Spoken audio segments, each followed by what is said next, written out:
आगे बढ़ना है। सेंट्रल गवर्नमेंट और स्टेट गवर्नमेंट जब मिलकर चलेंगी जभी प्रदेश का विकास हो सकता है। बहुत सी ऐसी योजनाएं हैं, मुझे यहाँ के पता लगा कि जो योजनाएं प्रदेश और केंद्र का कोऑर्डिनेशन ना होने के कारण सही तरीके से इंप्लीमेंट नहीं हो पा रही। कई लोग मुझे कहते हैं कि केंद्र सरकार ने क्या किया। हम जिस विभाग में डायरेक्ट काम करते हैं, नेशनल हाईवे, हमारी सरकार बनने से पहले बहुत खूबसूरत है। साथ के साथ में स्टेडियम गया, वहां सिंथेटिक ट्रैक भी देखा। जहां भी केंद्र सरकार डायरेक्ट काम कर सकती है वहां सरकार के काम दिखाई देते हैं। ज्यादातर विभाग चूंकि प्रदेश और केंद्र के समन्वय के साथ चलते हैं और कोऑर्डिनेशन बेहतर न होने के कारण जो मोदी सरकार की योजनाएं हैं वो योजनाएं सही तरीके से तेलंगाना में इंप्लीमेंट नहीं हो पा रही। तो तेलंगाना की जनता को निर्णय लेना है, लेकिन मैं तो यही चाहता हूं कि प्रदेश और केंद्र एक ही पार्टी की सरकार रहे, डबल इंजन सरकार जिसको बोलते हैं वो रहे, तेलंगाना का डेवलपमेंट हो। अपार संभावनाएं हैं यहाँ डेवलपमेंट की।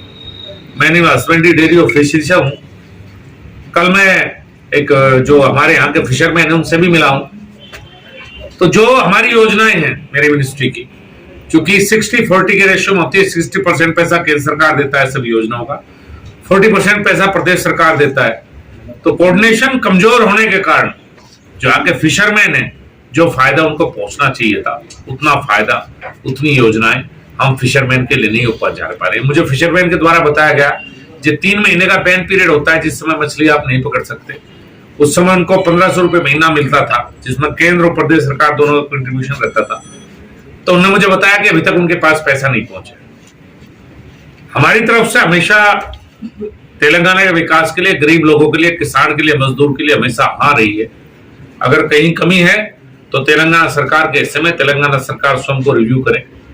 यहाँ के मुख्यमंत्री विचार करें कि उनको यहाँ की जनता की सेवा के लिए चुना गया है, तो कम से कम जो केंद्र सरकार की अच्छी योजनाएं हैं उन्हें नाम बदलना छोड़ दें और केंद्र सरकार की योजनाओं को इंप्लीमेंटेशन करने में केंद्र सरकार का सहयोग करें। बाकी 2023 है, मुझे उम्मीद है कि तेलंगाना की जनता भारतीय जनता पार्टी के साथ होगी तो इस समस्या अपने आप दूर हो जाएगी।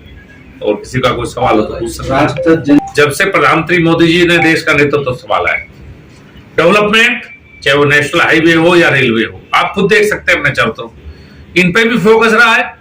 और जो गरीब है, चाहे वो शौचालय से शुरू हुआ, प्रधानमंत्री आवास की भी समस्या, मुझे कई लोग मिले जिन्हें प्रधानमंत्री आवास के दाम बढ़े। केंद्र सरकार ने जब तेल के दाम बढ़े तो अपने जो टैक्स थे वो बहुत कम कर दिया, आपको अच्छी तरह पता है। अब तेलंगाना की सरकार को टैक्स कम करना है। हम टैक्स कम कर चुके, अब बढ़े हुए दाम और कम जब होंगे जब तेलंगाना सरकार इस पर टैक्स कम करेगी। और तेलंगाना सरकार को जनता को फायदा देना चाहिए, केंद्र सरकार की तर्ज पर पेट्रोल और डीजल पर टैक्स कम करना चाहिए। अब मैं मंत्री बैठा हूं, मेरे विभाग में अगर कोई प्रपोजल आएगा तेलंगाना का तभी तो मैं बजट दूंगा। अब तेलंगाना सरकार है कहां मुझे नहीं पता, एक परिवार की सरकार है पूरे, बेटा बेटी दामाद, कोई राजशाही है क्या तेलंगाना में या लोकतंत्र है? लोकतंत्र है तो सबके सामूहिक सरकारें होनी चाहिए। एक परिवार की सरकार चल रही है, सभी मंत्री एक परिवार से, पूरी सरकार एक घर से चल रही है। तो ये तो तेलंगाना की जनता को सोचना है कि राजशाही चाहिए, लोकतंत्र चाहिए। पहले जनप्रतिनिधि ऐसे चुने, ऐसी देखिए रीजनल पार्टी ज्यादातर क्या है, एक परिवार की पार्टी, जब वो आती है तो परिवार काबिज हो जाता है पूरी सरकार में। बाकी विधायक सांसद की कोई औकात इनमें नहीं होती, न और मंत्री इन्हें कोई पूछता। इसमें एक परिवार के लोग ही पूरा प्रदेश चलाते हैं। మన మెదక్ పట్టణానికి విచ్చేస్తున్న సందర్భంలో R&B గెస్ట్ హౌస్ ను అఫీషియల్ గా ప్రోటోకాల్ ప్రకారము మేము బుక్ చేయడం జరిగింది.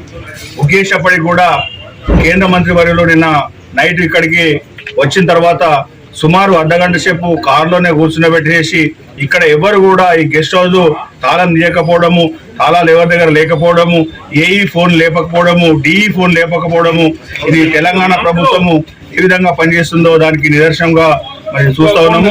ఈ తెలంగాణ ప్రభుత్వము, ఈ టిఆర్ఎస్ ప్రభుత్వము, టిఆర్ఎస్ నాయకులకు, టిఆర్ఎస్ మంత్రులకే మరి ఈ గెస్ట్ హౌస్ పనిచేస్తుందా, ఇది కేంద్ర ప్రభుత్వం నుంచి వచ్చినటువంటి మంత్రివర్యులకు ఎందుకు ఇబ్బంది చేస్తుందని చెప్పేసి మేము డిమాండ్ చేసి చివరికి పోలీసు వాళ్ళను, రెవెన్యూ వాళ్ళను అడిగి రిక్వెస్ట్ చేసి వాళ్ళతోటి తాళం బలగొట్టించేసి చివరికి మేము తాళాలు బలగొట్టి లోపలికి వెళ్లాల్సినటువంటి పరిస్థితి ఈ తెలంగాణలో, ఈ మెదక్ పట్టణంలో దాపరింది.